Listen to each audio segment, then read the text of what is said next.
నాగరాజు గారిని అయిన తర్వాత గంధం విజయ్ చందర్ గారిని ఈరోజు అరెస్ట్ చేసి మెజిస్ట్రేట్ ముందు హాజరుపరచడం జరిగింది. వారిని జ్యుడిషియల్ రిమాండ్కు తరలించడం జరిగింది. ఈ సంఘటనలో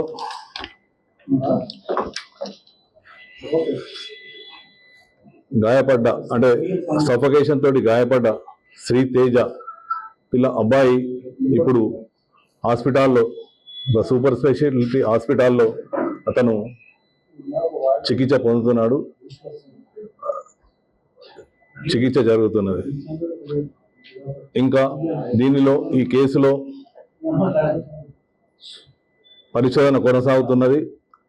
దీనిలో సీసీ ఫుటేజీలు అయినాక అక్కడ ఉన్న సాక్ష్యాల ఆధారంగా సంఘటనపై పూర్తి స్థాయిలో న్యాయ నిపుణుల సలహాలు, మా ఉన్నతాధికారుల సలహాలు తీసుకుంటూ దీనికి ఇంకా ముందుకు సాగుతుంది.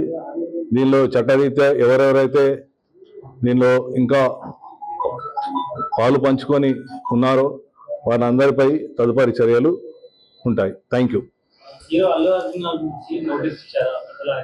న్యాయ నిపుణులు మరియు మా యొక్క సీనియర్ ఆఫీసర్స్ దాని మీద జరుగుతుంది. చట్టం ముందు అందరూ సమానమే. చట్టం ఎవరికి చుట్టం కాదు.